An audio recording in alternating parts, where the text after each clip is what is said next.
अस्सलाम वालेकुम। जब हमें ये ना पता हो कि किस चीज़ को किस तरह से हैंडल करना होता है, उसे किस तरह से रखना होता है, तो फिर उसे हम मारे बांधे करते हैं, लेकिन दिलचस्पी के साथ नहीं करते। मगर जब हमें उसकी टिप्स एंड ट्रिक्स आती हों, तो एक तो वो चीज़ जो है वो वेस्ट होने से बच जाती है, हमारा काम आसान होता है और ये कि उसमें हमारा इंटरेस्ट बढ़ता है। तो जब इंटरेस्ट बढ़ता है, तो फिर इम्प्रूवमेंट भी होने लगती है। तो फूड से रिलेटेड आपको कुछ टिप्स एंड ट्रिक्स बताऊंगी, जिससे ना सिर्फ काम आसान हो जाएगा बल्कि चीज़ें वेस्ट होने से भी बच जाएंगी। तो सबसे पहले बात कर लेते हैं बनाना की। ये एक ऐसा फ्रूट है जो बहुत जल्दी ख़राब हो जाता है। ये मैं 2 डेज़ पहले लाई थी। ये यहाँ से काफ़ी ग्रीन था। अब ये देखें, सिर्फ 2 डेज़ में ही ज़रा सा ग्रीन रह गया और पूरा येलो हो गया है।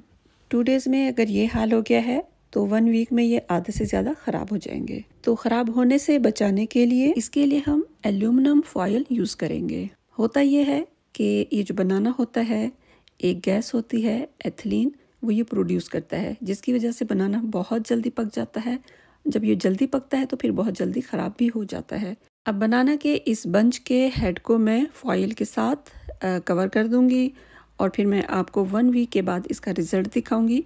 इसी वीडियो में मैं आपको 1 वीक का रिजल्ट दिखाऊंगी कि 1 वीक के बाद ये कैसे हैं। बनाना को कभी भी दूसरे फ्रूट के साथ नहीं रखना चाहिए, वरना जो दूसरे हैं वो ख़राब हो जाएंगे या बहुत जल्दी पक जाते हैं। अगर कोई फ्रूट कच्चा है तो आप साथ बनाना रख दें, इस तरह से वो पक जाएगा। और वैसे इसे अलग ही रखना चाहिए। ये देखें, ये 8 डेज़ के बाद का बनाना है, उसी तरह से फ्रेश है और बस ये है कि ये कम हो गया है। सिर्फ ये 2 रह गए हैं, बाकी खाए जा चुके हैं। ये 2 भी मैंने इसलिए रख दिए थे ताकि आपको दिखाऊं कि 1 वीक के बाद ये कैसे रहे हैं।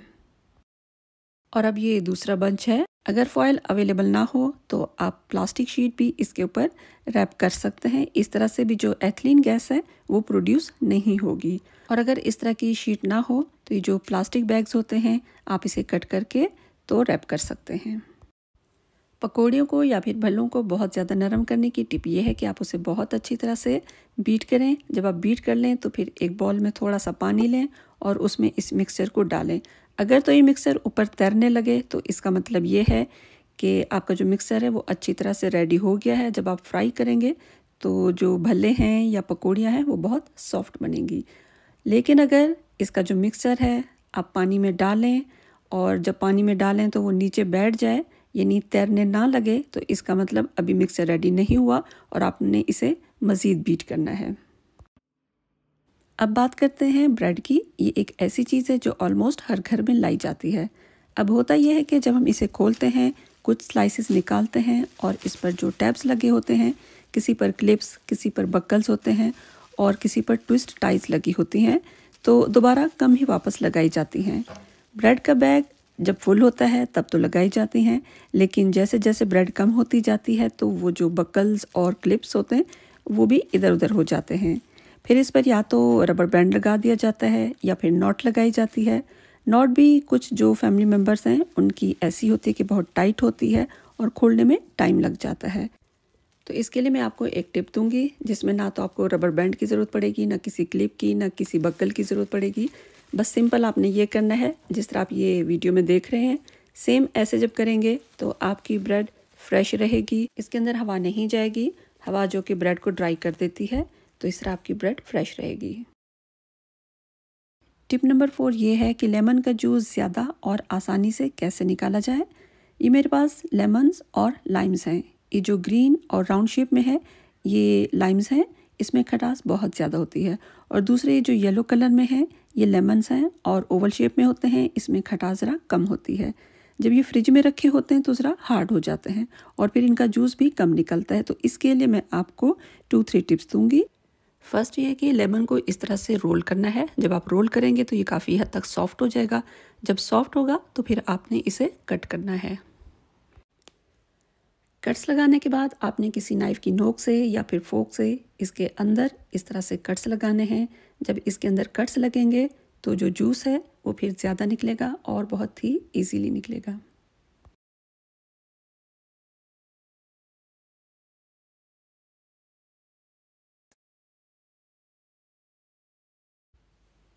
ये देखें, ज़रा सा स्क्वीज़ करने पर माशाल्लाह कितना ज़्यादा जूस निकल रहा है, ये आप खुद देख सकते हैं।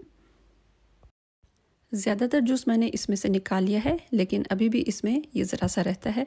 लेकिन अभी मैं आपको कुछ और आगे दिखाती हूँ कि हमने क्या करना है।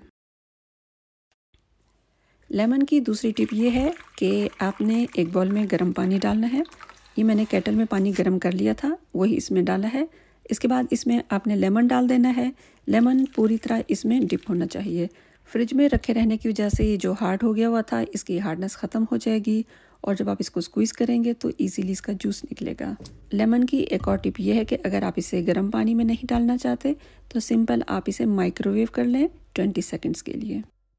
जब आप ब्रेड स्लाइसिस के किनारों को कट करके रिमूव करते हैं तो उसके लिए आप ब्रेड नाइफ़ यूज़ करें तो उससे नीटली कटिंग होती है, और अगर आप शेफ़ नाइफ़ यूज़ करते हैं तो उससे नीटली कटिंग नहीं होती। ये देखें, ये ब्रेड नाइफ़ है और इसका सेरेटेड एज होता है, जबकि ये जो दूसरी नाइफ़ है ये शेफ़ नाइफ़ है और इसका एज देखें बिल्कुल स्ट्रेट होता है।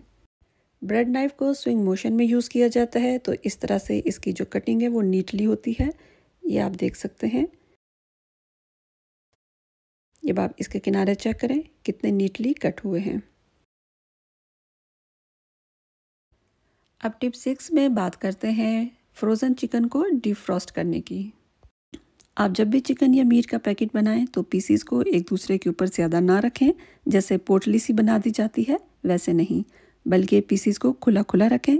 इस तरह चिकन या मीट जो है वो बहुत जल्दी डिफ्रॉस्ट हो जाएगा। और ये मैं आपको करके भी दिखाती हूँ। एक बाउल में गर्म पानी डाला है और फिर इसमें इस पैकेट को डाल देंगे।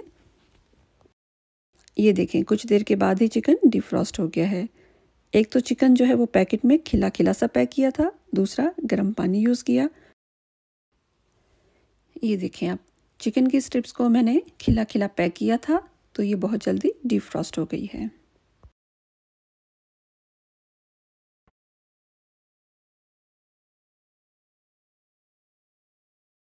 टिप 7 टमाटोज़ के बारे में है कि जब आप बहुत ज़्यादा टमाटोज़ लेकर आते हैं तो उसे बहुत ज़्यादा दिनों तक फ्रिज में नहीं स्टोर कर सकते, तो उसका बेहतरीन ऑप्शन फ्रीज़र होता है। मैंने कुछ टमाटोज़ को इस तरह से स्लाइसिस में कट किया है, जबकि दूसरा पैकेट जो है उसमें मैंने बहुत छोटे छोटे टमाटोज़ कट करके उसका पैकेट बनाया है कि जैसे फिर हमें ज़रूरत होती है ऑमलेट में डालने की या इस तरह से किसी और चीज़ में जिसमें छोटे पीसेस डालने होते हैं तो फिर उसमें हम डालेंगे। अगर आपको टिप्स अच्छी लगी हैं तो लाइक का ऑप्शन आपके पास मौजूद है, इसे यूज़ कर लीजिएगा। जज़ाकुमुल्लाह खैर एंड अल्लाह हाफ़िज़।